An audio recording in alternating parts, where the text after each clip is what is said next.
I use the concept of branding and marketing in my interactions with people and the business on a daily basis because of my background in marketing.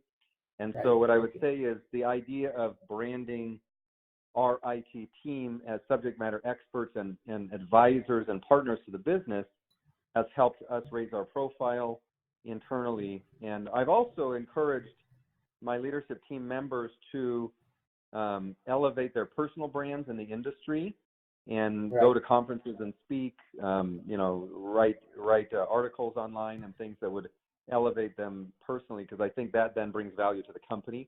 And I've done that myself. I've been interviewed and participated in meetings and things to help elevate my own personal brand. Right. Okay. This town hall meeting is another wonderful example of that. It's like building a brand for IT, right? Right. Exactly.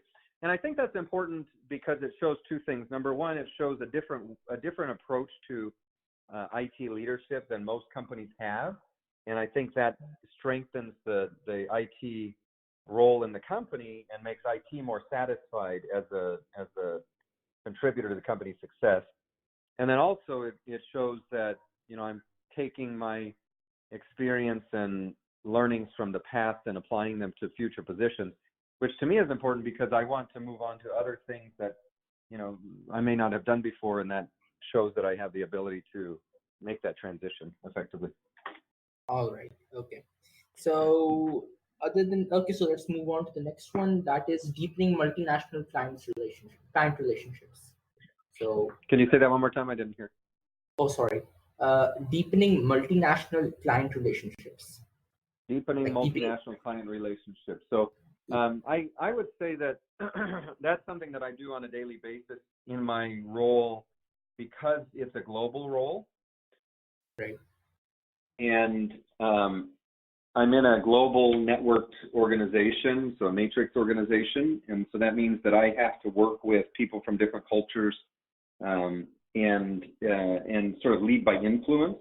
So these are people that don't directly report to me, but I need their support to get to be successful in my job. So I work with people in Australia, in Asia, in Europe, in Latin America, every day. Okay. All right. Okay. Other than this,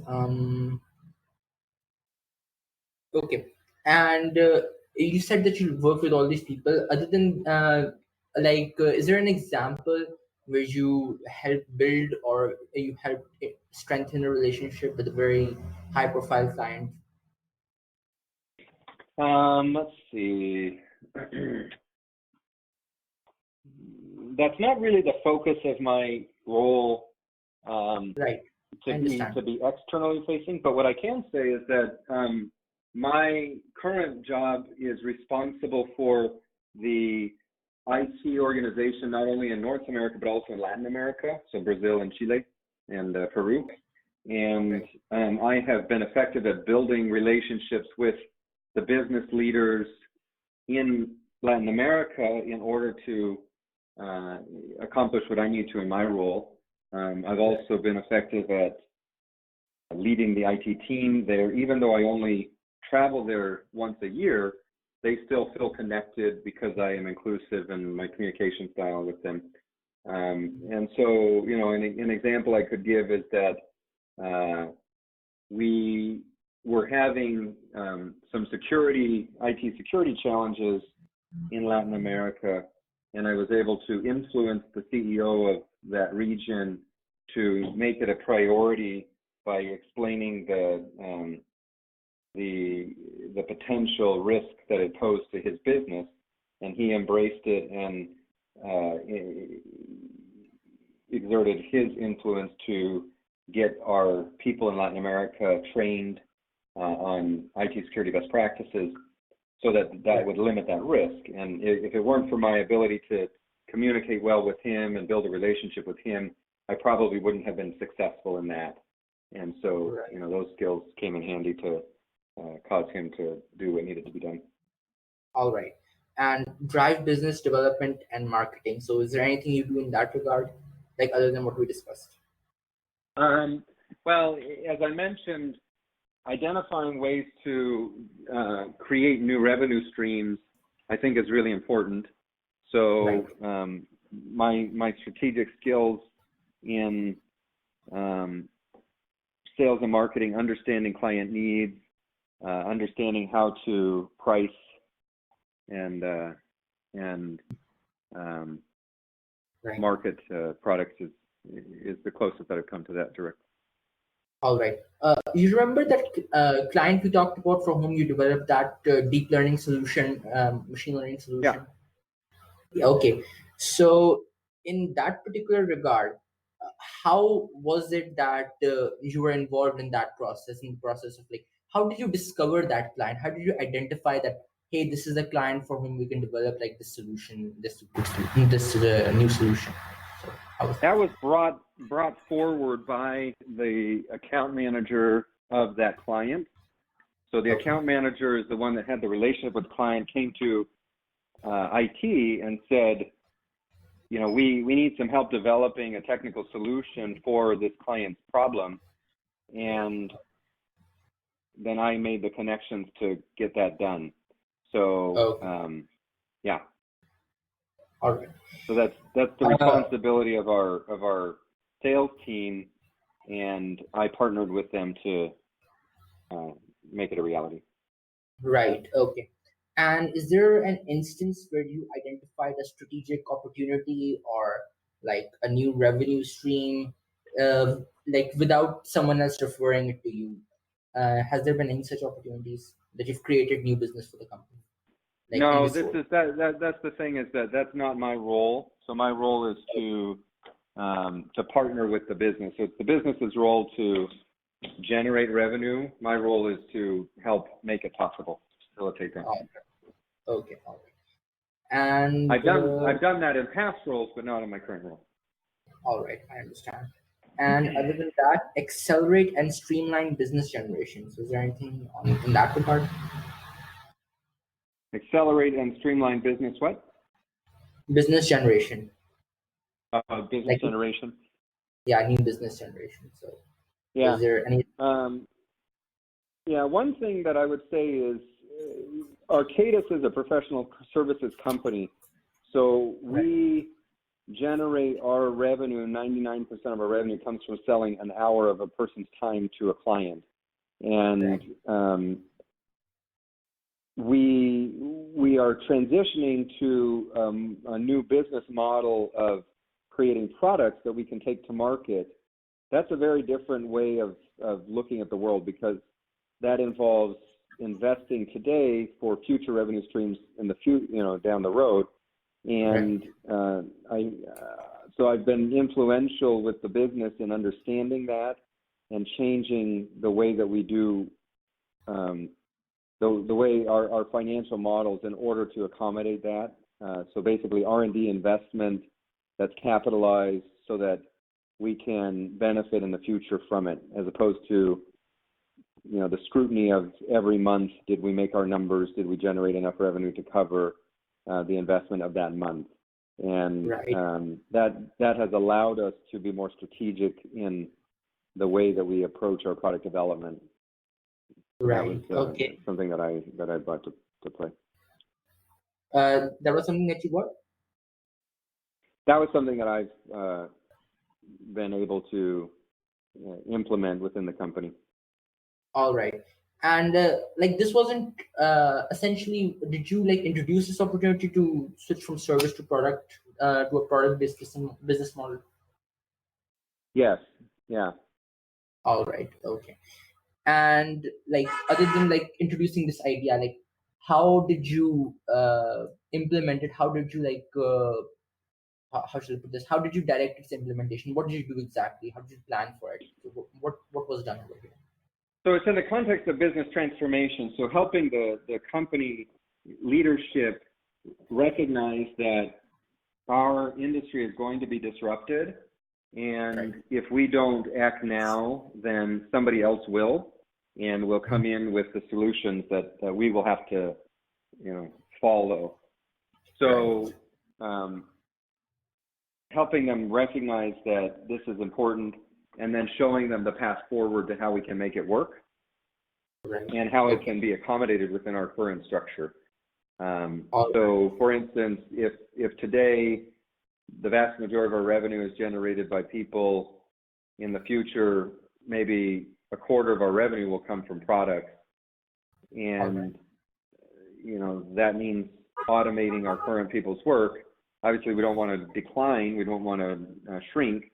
So we need to be the ones creating that automation and elevate our people into roles where they're focused more on strategic things that machines can't do, and you know, the whole creative thinking and innovation and that kind of stuff, and retraining them and all that. So that's sort of the mantra that I've had, that I've been bringing to the discussions. All right. And So I've been able to influence it so that the business leaders are accepting of that. I see. So this is actually like quite an interesting take.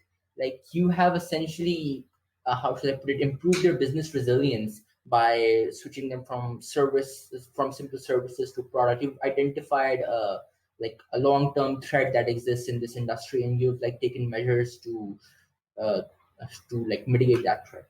So that is Yeah. like pretty, yeah, that is like pretty significant. Were you involved to any, like you've created this like long-term strategy for your company that this is the direction that you want to take. This is the, and you've introduced your vision to the people, and you've created like buy-in from all the major stakeholders, all the senior leadership. So could you like tell me how, like, have you worked out the, like the final strategy of this, like how are you going to do this year by year, how like how is this going to happen exactly, and how is your team going to be involved in this, how is the IT team going to be Yeah. involved in this? So Yeah. have you worked that? And so basically we've set up a product development, product lifecycle management organization that's a partnership between IT and the business. And so it has three different elements to it. It's got the product ownership, so the people who meet with the clients, understand the client's needs, understand the business benefits to the client, and are able to come and communicate that to the product development team, so that's the IT organization, and say, these are the challenges that we're trying to address. The product development organization then innovates, creates the solutions to that and the technology behind it, so writes the application or the does the analytics or whatever it is that we need to, and then you know, gets the buy-in from the client that it will meet their needs, working together with the business to implement that and bring it to market. And then there's a third component to it, and that's sales. So you know, selling that, taking that back to the clients and showing them the value that it will produce in order to win their business with it. And then that creates the revenue stream. And then it becomes a cycle. So now you have a product that's continuously evolving and going to and being sold and all of that. So that's that kind of partnership that we're creating. And yeah, it's pretty exciting about where it's headed. The other thing I would say is it all goes on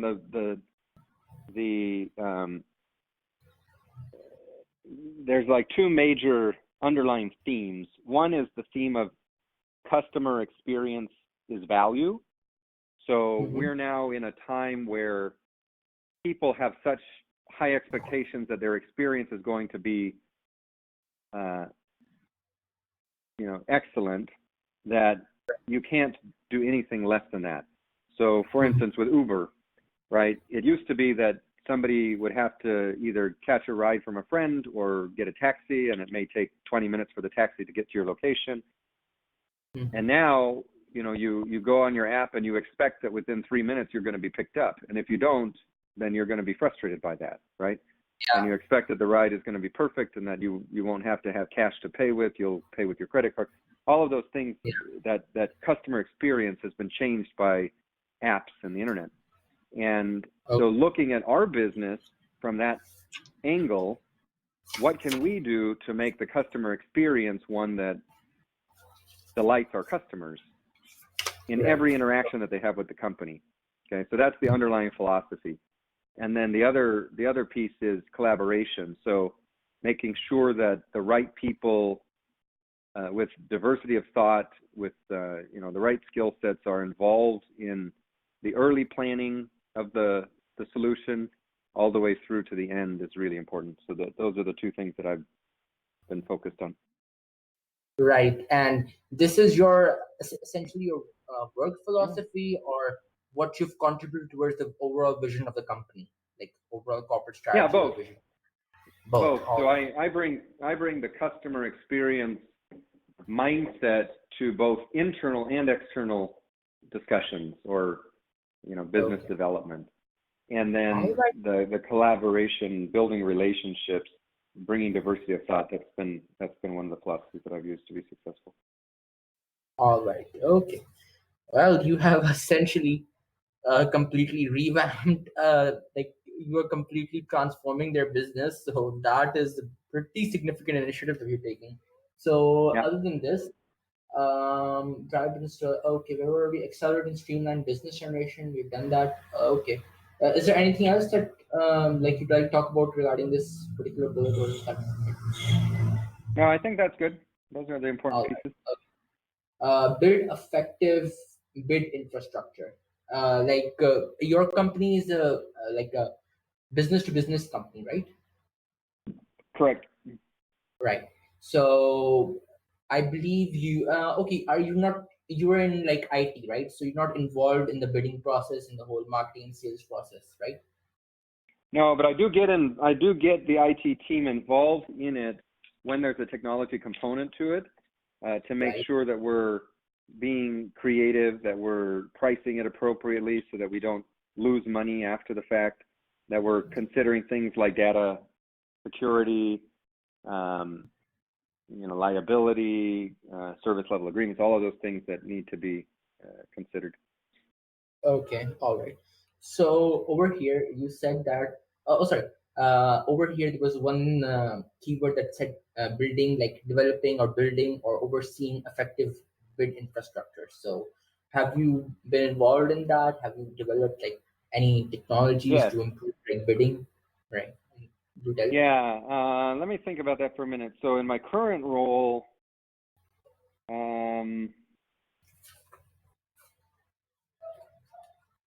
bid infrastructure. Nothing comes to mind in my current role. In my previous roles, absolutely. So I have. Okay, now we'll talk actually, about. Hello. I could say in my current role. Yeah. So one thing that I could say is that my company recently implemented a new sales management solution. So the Oracle Sales Cloud. Right. And it's a CRM system with bid management functionality. So the bid, the what we call market to opportunity phase, and that was something that I was instrumental in kind of getting implemented. Right. Okay. Other than this, like, did you lead this overall initiative to implement this new CRM system? Did you like think of doing it? Like, was this your idea or your initiative, or was it? No, it was. I was responsible for it, but it started before I joined the role. All right. Okay. But you did lead the implementation, correct? The rollout. Right. I led the implementation of Oracle Sales Cloud. Yeah. Right. Okay. So, other than this, have you ever been in this role? Have you been involved in the development of a regional key clients program? That's what they called it in one of your jobs. I couldn't understand what that meant. Key client. It's for supporting clients essentially. Yeah, well, the ones that we talked about already, creating technology solutions to meet client needs, generating revenue streams from them. Right. Okay. That would be that covers it. Okay, understood. Mm-hmm. Other than this, introducing thought leadership, I believe we've done a lot of that. And other Yeah. than this, identifying what's this? Okay, identifying business prospects. We talked about that as well. Team development. We talked about that as well. Other than the lead, other than developing new leaders, is there any other way in which you have improved the performance of your team, overall improve your team? Is there any other way that you've done for team development? Any other initiative or program?